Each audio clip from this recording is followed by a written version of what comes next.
बाद संजीव आप ही से अचानक से ये टैरिफ बॉम्ब भारत पर फोड़ा है। इससे पहले ये कह रहे थे कि हम लगातार इंतजार कर रहे थे, लेकिन कोई ट्रेड डील भारत ने की नहीं है। यानी कि दबाव बनाने की ये कोशिश, ये दबाव चीन पर भी बनाया गया था, इससे पहले यूरोप पर बनाया गया था, ब्राजील जैसे देश पर भी बनाया गया था, और सबकी तरफ से इसका विरोध भी हमने देखा है। अब भारत सरकार की तरफ से कहा गया कि वो अभी इसका अध्ययन कर रहे हैं, लेकिन भारत के हितों से समझौता नहीं किया जाएगा ना। Over to you Sanjeev.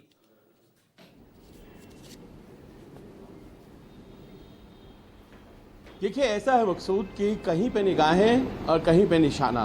दरअसल दर्द जो है वो व्यापारिक नहीं है।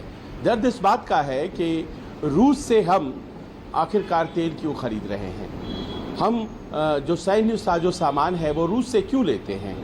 ये जो नाराज़गी है कई स्तरों पर व्यक्त हुई है डोनाल्ड ट्रंप के माध्यम से, और अब ये लग रहा था कि ये ज़्यादा हो रहा है। वो बार बार भारत और चीन को कह रहे थे और करारा जवाब दोनों देशों की तरफ से मिल रहा था।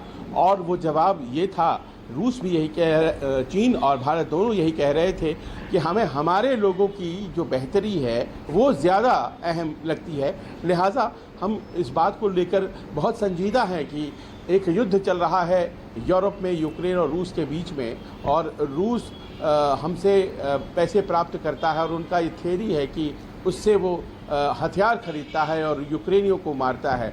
लेकिन वस्तुतः बात यही थी कि वो जो एक प्रभुत्व जमाने की बात है जिसमें कि वो युद्ध खत्म कराते चले जाना चाहते हैं, वो संभवतः खत्म नहीं हो पा रहा है। और एक चैलेंज की तरह उनके सामने ये रूस यूक्रेन युद्ध, जो सबसे बड़ा युद्ध कहा जा रहा है, कि वो बन गया था। अब आप देखिए कि किन परिस्थितियों में ये जो टैरिफ का बॉम्ब गिराया उन्होंने। ऐसे में जबकि एक टीम है जो लगातार चर्चा कर रही है और करीब करीब हम फाइनल स्टेजेस तक पहुंच गए हैं, और अमेरिकन ट्रेड रिप्रेजेंटेटिव अगले सप्ताह यानी कि अगस्त के पहले सप्ताह में भारत आने वाले हैं और सब कुछ फाइनल किया जाने वाला है। अचानक से यूनिलैटरली आते हैं और कह देते हैं 25% टैरिफ लगा दी भाई। अब इस बात का तो कोई मतलब नहीं है कि आप अचानक से आते हैं। फिर वो जो वार्ताएं हो रही थी, यहाँ से हमारे मंत्री जा रहे थे, वहाँ से उनके लोग आ रहे थे, उसका क्या मतलब रह जाता है। यानी कि ये साउंड इकोनॉमिक लॉजिक नहीं है। ये WTO के द्वारा तय किया गया है कि हम निर्यात कर कम देंगे और हम उनसे ज़्यादा प्राप्त करेंगे। विकसित और विकासशील देशों का मसला है, और उसमें अग्री किया था अमेरिकी राष्ट्रपति जब कहते हैं ये कि अमेरिका बहुत ज़्यादा देता है, बहुत कम प्राप्त करता है, तो वो भूल जाते हैं कि उनके ही देश ने अग्री किया था। 90 के दशक की बात है। आखिरकार इन परिस्थितियों में जाहिर है अब भारत को अपने कड़े तेवर दिखाने पड़ेंगे, और इन परिस्थितियों में क्या हो सकता है उसके बारे में भारत ने एक बार फिर से अपना बयान जारी करके बता तो दिया है। लेकिन ये ज़रूर है कि ट्रंप केवल व्यापारिक नाराज़गी शो नहीं कर रहे हैं।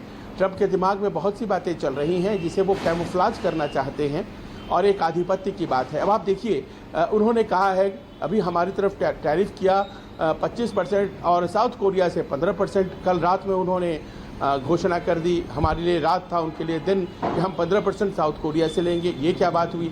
10% हम EU से लेंगे, जापान से 10% लेंगे। हमने ऐसी क्या आपका इतनी नाराज़गी को क्या बिगाड़ दिया है? सवाल यहाँ पर ये हो जाता है कि एक यूनिफॉर्म ट्रेड पॉलिसी को खुद फॉलो नहीं कर पा रहा है अमेरिका, और अमेरिका को ग्रेट अगेन बनाने का उनका एक फितूर है, और 1 अगस्त से बहुत पैसे आएंगे।